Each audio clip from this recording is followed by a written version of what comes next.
Hello everyone, তোমরা সবাই কেমন আছো? তোমরা যে যেখান থেকে আমার এই ভিডিওটা দেখছো তারা আশা করি সবাই খুব ভালো আছো। আমরাও কিন্তু বেশ ভালো আছি। তো সকালবেলা আশেপাশে সমস্ত কাজ সেরে স্নান করতে চলে গেলাম। স্নান করে এসে আমি কিন্তু যা আমাদের প্রত্যেক দিনের যে স্কিন কেয়ারগুলো থাকে না, সেই স্কিন কেয়ারগুলো করে নিলাম। খুব একটা বেশি কিছু স্কিন কেয়ার করি না। ওই ক্রিম মাখা আর যেহেতু হালকা, হালকা ঠান্ডা আছে বডি লোশন মাখা ব্যাস, আর সিঁদুর পরা ব্যাস এইটুকুনি করে আমি আমার প্রত্যেক দিনের যে কাজটা থাকে পুজো দেওয়া সেই কাজটাই করতে গেলাম। তো সারাদিন পরে যখন স্নান করি না দিনের শেষে তখন মানে ক্লান্তি ভাবটাই চলে যায়। আর ভীষণ ফ্রেশ ফিলিং হয়। তো তারপরে আমি এই তুলসী মাতাকে জল দিয়ে দিলাম।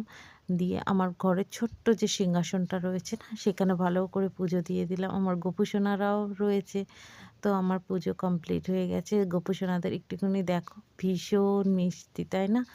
তো যাই হোক তারপরে আমি একটুখানি গিয়ে ধনেপাতা তুলে আনলাম। আমি যেহেতু আমাদের মানে ছোট্ট উঠোনের মধ্যে একটু ধনিয়া পাতা লাগিয়েছিলাম। তো সেই ধনেপাতাগুলো তুলে নিয়ে এসে আর আমি রান্না করলাম। তো আজকে না রান্না করছিলাম হচ্ছে মাছের তেল আর গুঁড়ো মাছ হাতে মেখে একটা চচ্চড়ি করছিলাম। এদিকে বিট ভাজা করেছিলাম। তারপরে কচু বাটা করেছিলাম। আর ভাত তো সঙ্গে ছিলই।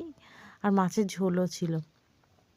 তো এই দিয়েই আজকে আমাদের দুপুরের লাঞ্চটা কমপ্লিট করলাম। ভিডিওটা যদি ভালো লাগে তাহলে please like, comment and share করে পাশে থেকো।